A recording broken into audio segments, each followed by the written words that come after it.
Maintenant, elle est directrice scientifique du Fonds de recherche du Québec Santé, secteur santé.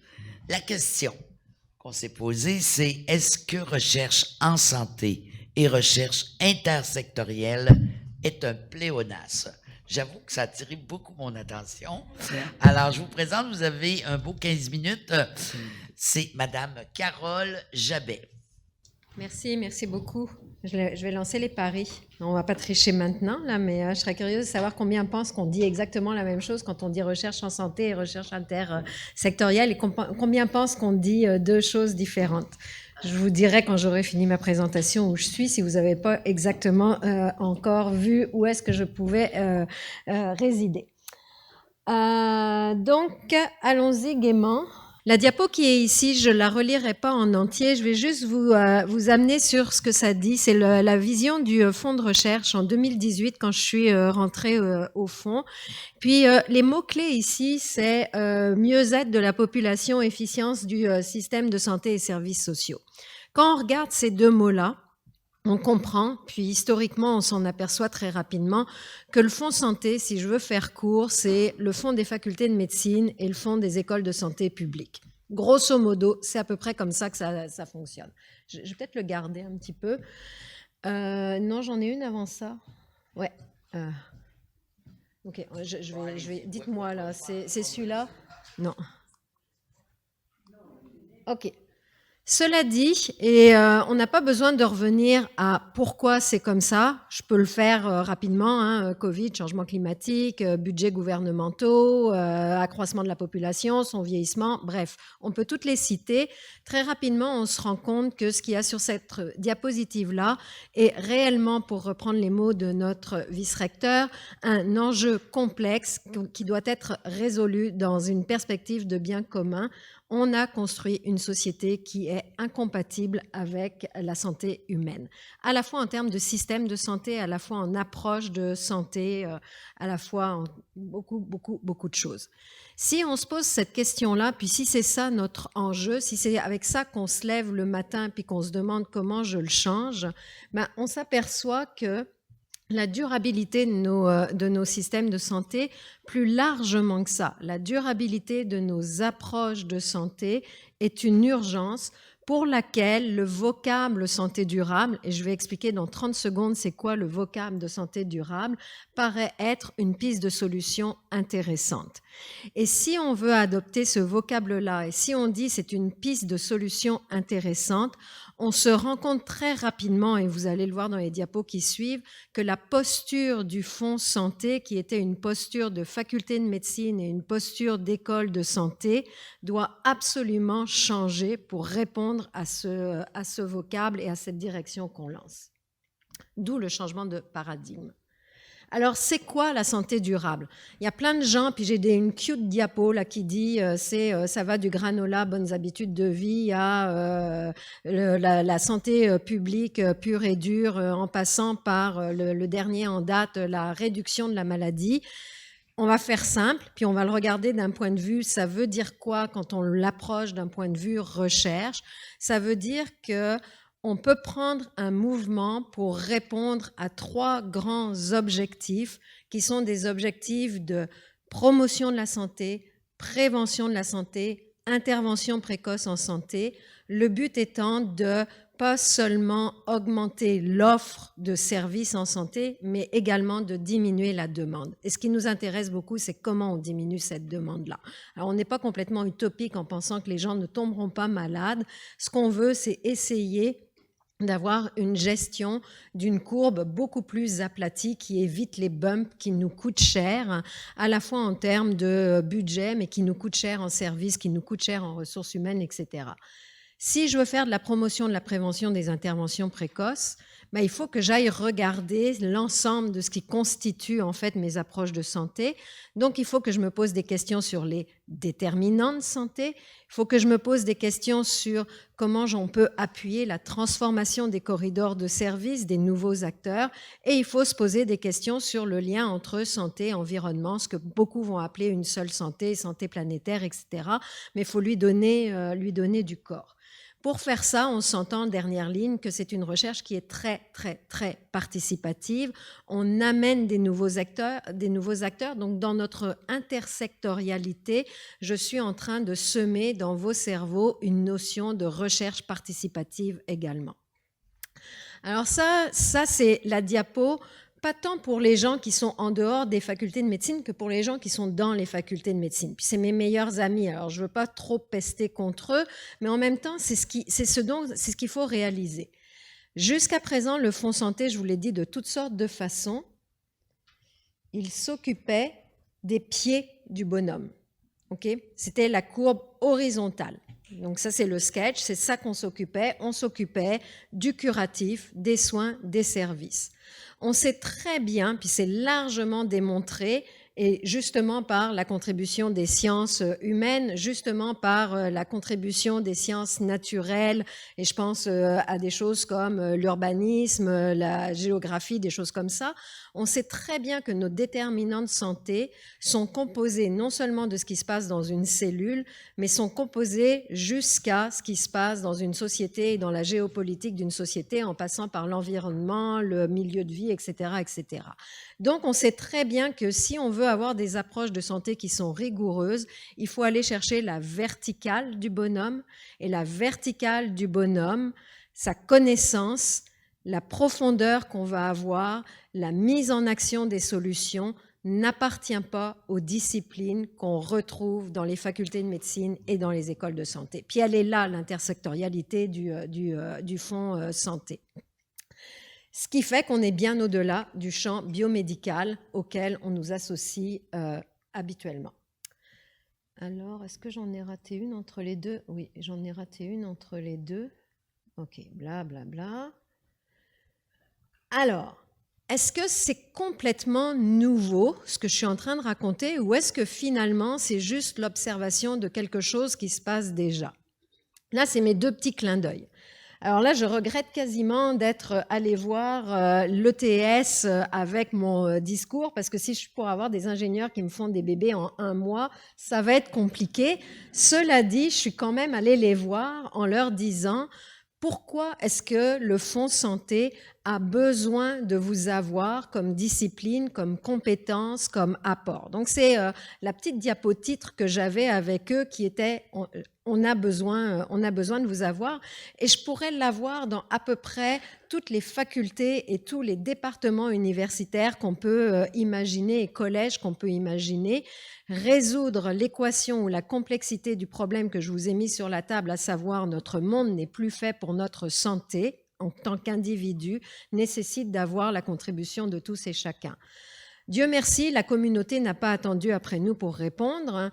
Puis c'est juste une statistique qu'on a faite dernièrement, parce que Louise et Janice, avec moi, on essayait de se poser la question comment est-ce qu'on se mobilise autour de santé humaine. Donc on a sorti des petites statistiques et on s'aperçoit en fait que dans l'ensemble de la cohorte étudiante, maîtrise, doc, post-doc qu'on soutient sur les 3 dernières années, quand on fait une recherche par le mot-clé santé humaine, j'ai presque envie de dire c'est juste 70% des étudiants qui sont financés à travers le Fonds Santé, 30% du reste des étudiants se retrouvent, se sentent mieux, se trouvent mieux caractérisés, ou par les disciplines qui sont couvertes par Société Culture, ou par les disciplines qui sont couvertes par Nature et Technologie. Donc ça, c'est une bonne nouvelle dans l'entreprise qu'on essaye d'aborder.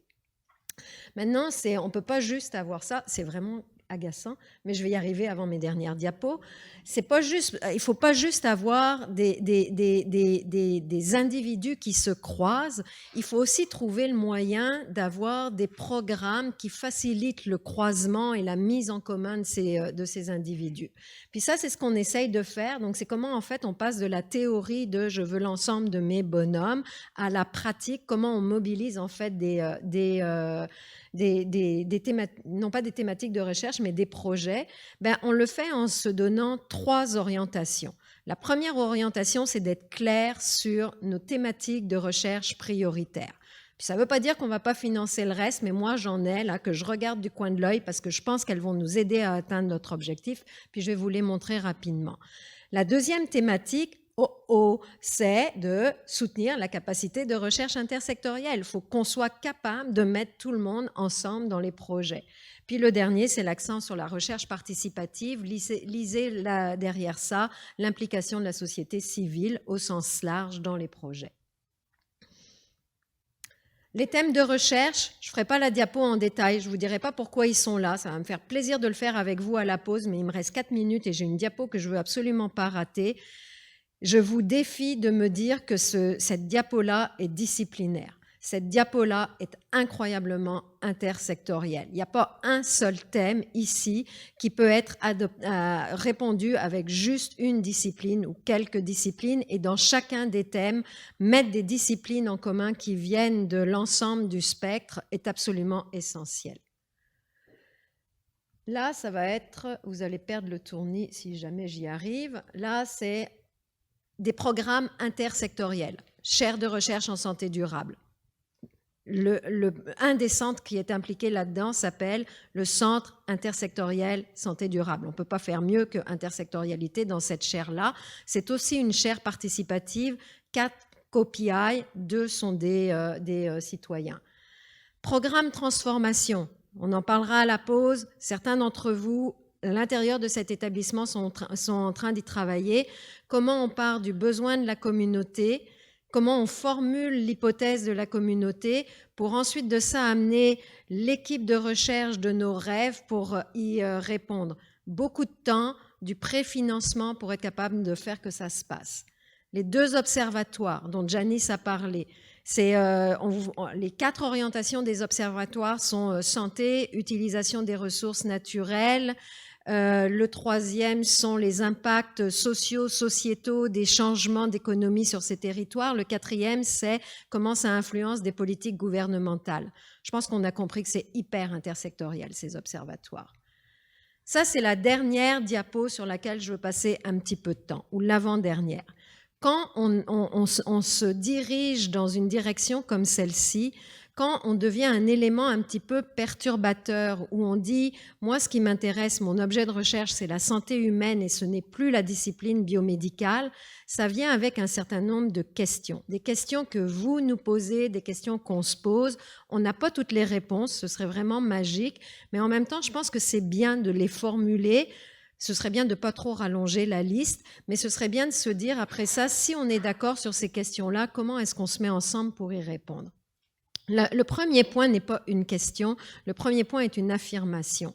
Puis Louise l'a dit, Janice l'a dit, je vais le répéter, intersectorialité ne signifie pas qu'on va faire du survol de toutes les disciplines. On a besoin de l'absolue profondeur de connaissance, de curiosité, de mobilisation de connaissance d'une discipline. C'est ce qui va apporter de la richesse, c'est ce qui va apporter du poids ou du contrepoids dans le débat intersectoriel qu'on doit avoir. Donc ça, c'est comme, je pense, c'est vraiment important à répéter. Pour nous, c'est un petit numéro d'équilibriste. Ça veut dire qu'il faut avoir des programmes qui sont dédiés aux disciplines, puis il faut avoir des programmes qui mettent en commun les disciplines. Il y a une plus grande représentativité des disciplines dites NT et société-culture, puis moi, je vais remplacer discipline la prochaine fois par secteur, peut-être. C'est peut-être comme ça qu'on va s'en sortir. Il faut faire beaucoup d'espace. Ça a été mentionné dans la question, ça a été répondu par Janice, mais il ne faut vraiment pas le sous-estimer. Il faut faire beaucoup d'espace pour favoriser le dialogue, la création, l'exécution de la recherche intersectorielle. Ça passe par vos espaces de création, de co-création dans vos universités, à l'intérieur même d'une ville, d'une municipalité, sortir de nos murs pour aller chercher la contribution dont on a besoin. Mais il ne faut absolument pas négliger cet espace-là. Puis nous, il faut qu'on soit attentif à lui permettre d'exister. C'est ce qu'on essaye de faire dans Transformation. Faut avoir de la créativité, beaucoup de créativité pour mobiliser, retenir les talents des gens, étudiants et étudiantes inclus, qui ont cette curiosité. Nos curriculums ne sont pas faits pour permettre qu'un étudiant aille d'une faculté vers une autre, d'un département, change, etc. Cette mobilité-là est absolument essentielle pour acquérir beaucoup plus rapidement le dialogue commun qu'on a besoin d'avoir dans une démarche d'intersectorialité. Puis ce dialogue-là, il s'apprend parce que je m'en vais m'asseoir sur les bancs du département des affaires juridiques. Il ne s'appelle sûrement pas comme ça, mais je pense que vous me comprenez. Teinter ce vocabulaire, teinter cette culture, sans devenir des experts est important, puis il faut trouver moyen de faire de la place. Facile à dire, pas facile à faire. Encourager les regroupements interdisciplinaires, je pense qu'on n'est pas pire. J'ai fini. Favoriser les collaborations, les partenariats non conventionnels. C'est quand on va chercher un organisme communautaire, il a sa partie prenante à cette intersectorialité. Comment on lui envoie un chèque ? C'est pas évident, on n'a pas encore résolu ça. Et puis, il faut accepter de s'éduquer et de s'écouter. Puis ça aussi, c'est quelque chose qui prend du temps, ce qui est mon dernier mot. Alors, boum, elle va y arriver, la dame. Des petits messages. Ok, je vais le laisser comme ça. C'est pas pour rien que j'ai choisi l'image du curling. C'est parce que la Française s'y intéresse de temps en temps. C'est parce que je trouve ce sport-là incroyablement extraordinaire. Il faut balayer devant la rondelle, et puis on a tous notre talent pour balayer devant la rondelle pour qu'elle se rende à la bonne place. Donc pour moi, c'est vraiment essentiel. Ce qui fait que les vraies choses de cette diapo, le vrai message de cette diapo, c'est qu'il faut être patient. Il faut le faire, mais soyons patients ensemble. Il faut être déterminé, pas perdre l'objectif. Je vous jure que nos approches de santé, on va les changer. Puis il faut que ce soit un jeu d'équipe. Il faut balayer devant cette pierre qui n'est pas une rondelle, ça c'est au hockey, pour qu'elle se rende dans le bon cercle. Merci tout le monde. Bonjour, je m'appelle Gabrielle Duguay, je suis étudiante au doctorat en psychologie ici à Trois-Rivières. Je suis aussi membre du comité intersectoriel étudiant des fonds de recherche. Donc, merci, mesdames, pour vos présentations complémentaires vraiment intéressantes. Les trois, vous avez nommé l'importance d'éduquer la relève, d'intéresser la relève à l'intersectorialité. Je me demande, on sait déjà qu'au Québec, nos parcours doctoraux sont particulièrement longs, remplis d'embûches pour les membres de la relève scientifique. Puis, pour ceux qui s'intéressent à faire une recherche plus intersectorielle, ça peut être encore plus difficile, demander encore plus de temps. Fait que je me demandais si vous aviez des pistes de solutions, des pistes de réflexion, comment est-ce qu'on pourrait encourager les membres de la relève à s'y intéresser malgré les embûches, ou du moins comment on pourrait les soutenir adéquatement. Parce que je pense que c'est des questions que moi j'ai personnellement, mais aussi au sein du comité. Merci. Je vais commencer la réponse, mais je vais inviter mes deux collègues à se joindre à cette réponse-là. Très complexe comme question. Merci de l'avoir posée. Si on savait comment le faire, je pense qu'on l'aurait déjà installé. Je pense qu'il faut être vigilant. Puis j'essaye souvent de faire ça.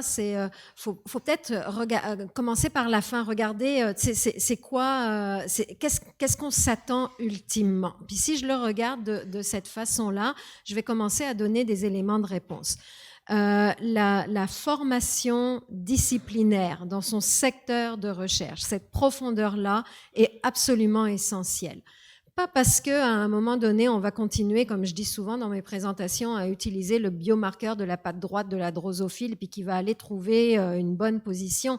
Parce qu'à un moment donné, c'est ce qui donne la compétence à vraiment l'individu. C'est ce qui constitue son expertise, pas seulement de contenu, mais de démarche. Puis c'est ce qui va lui permettre aussi d'être capable de naviguer après ça dans le fameux monde intersectoriel qu'on mentionne. Donc ça, c'est vraiment comme une colonne vertébrale pour moi qui est importante.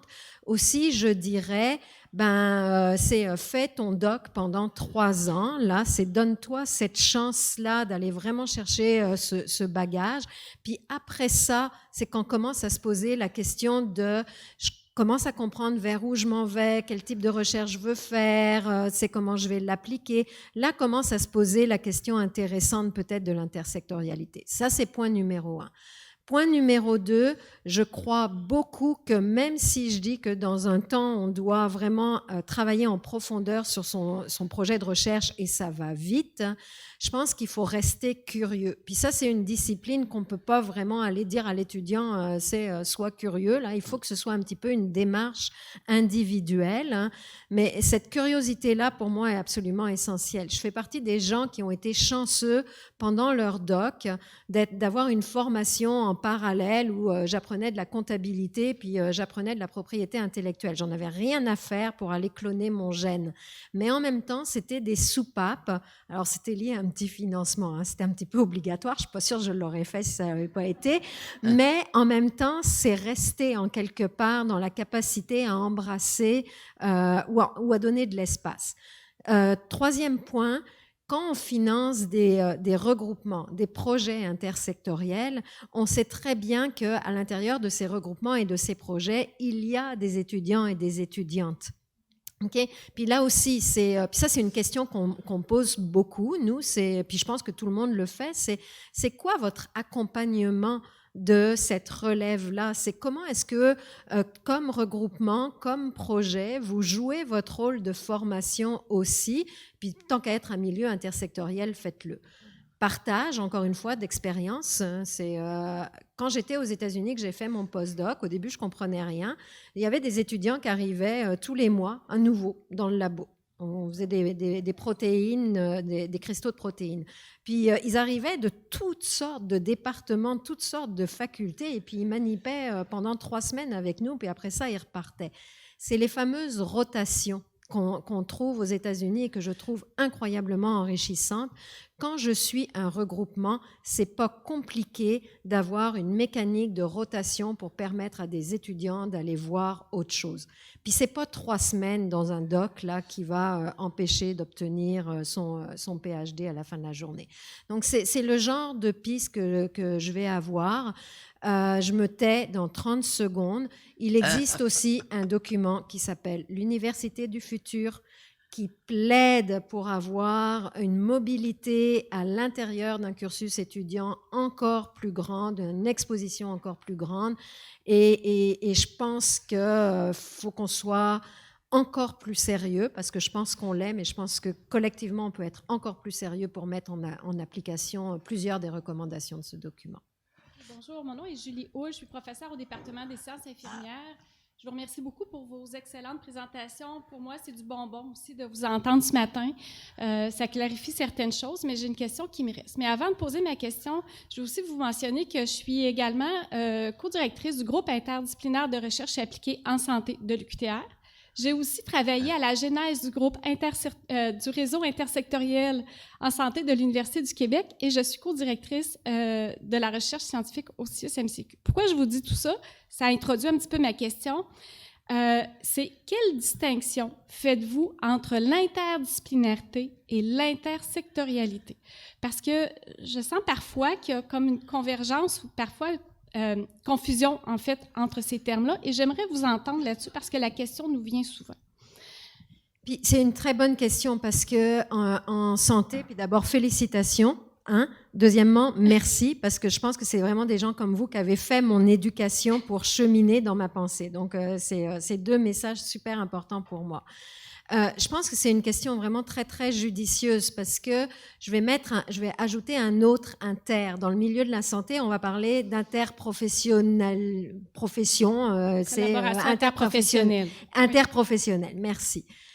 Puis là, quand je suis interprofessionnelle, je suis pas mal dans la zone des interdisciplinaires. Autrement dit, je vais le définir comme ça un peu naïvement, puis on complétera, je parle à peu près le même vocabulaire.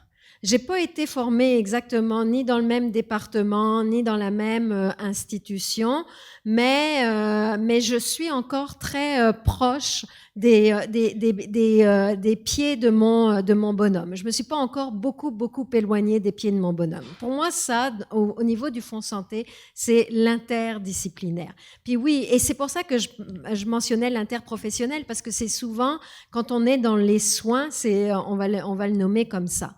L'intersectoriel que je cherche, c'est vraiment le reste du bonhomme dans son entier. Donc le genre de projet que je cherche à résoudre, et on connaît la théorie mais on le fait pas suffisamment en pratique, c'est quand est-ce qu'on va être sérieux pour intégrer les éléments de logement, les éléments d'urbanisme, les éléments de décision politique, des éléments juridiques, éthiques, de façon vraiment sérieuse pour venir transformer nos approches de santé. Et là, d'un seul coup, je viens vraiment d'éclater les champs disciplinaires beaucoup plus largement que comment je prends soin d'une personne. Je ne sais pas si ça répond. Oui, ça répond bien. Puis là, vous me rejoignez aussi dans mon appartenance disciplinaire à la pratique infirmière. Ça fait 30 ans que je suis infirmière et quand je faisais mon cours, on parlait justement de cette vision de la santé avec le bonhomme au complet. On ne s'est jamais limité aux pieds. Comme infirmière, et puis j'ai des collègues infirmières aussi, je vois qu'elles acquiescent également. Donc, pour moi, c'est du bonbon quand vous montrez également votre vision de la santé, mais je suis dans une discipline. Et moi, ma discipline, je peux aussi très bien travailler en intersectorialité avec les secteurs que vous avez mentionnés parce qu'on a été formés comme ça dans notre pratique infirmière. Donc, on devait travailler avec la santé, mais aussi avec tout l'aspect humain, sociétal. Puis vous êtes à ce moment-là des leaders de changement. C'est super important ce que vous mentionnez parce que vous devenez vraiment comme des têtes de pont pour amener un milieu qui est très, très, très, très, très biomédical curatif dans une zone qui est très différente, qui est une zone d'anticipation du problème. Puis on n'est pas très bon à anticiper le problème dans le monde de la santé. Par contre, je pense que votre proximité, votre formation, l'ensemble du champ devient vraiment un élément facilitateur. Donc leader et facilitateur, c'est les deux mots que je dirais. Puis c'est pour ça que on ne demande pas aux individus d'un seul coup d'être des hommes ou des femmes orchestres. C'est pour ça qu'on essaye de réfléchir en termes de projets, de programmes, où on est capable d'asseoir du monde ensemble, parce que je pense que ça va passer par le groupe avant de passer par l'individu. Je vous remercie beaucoup.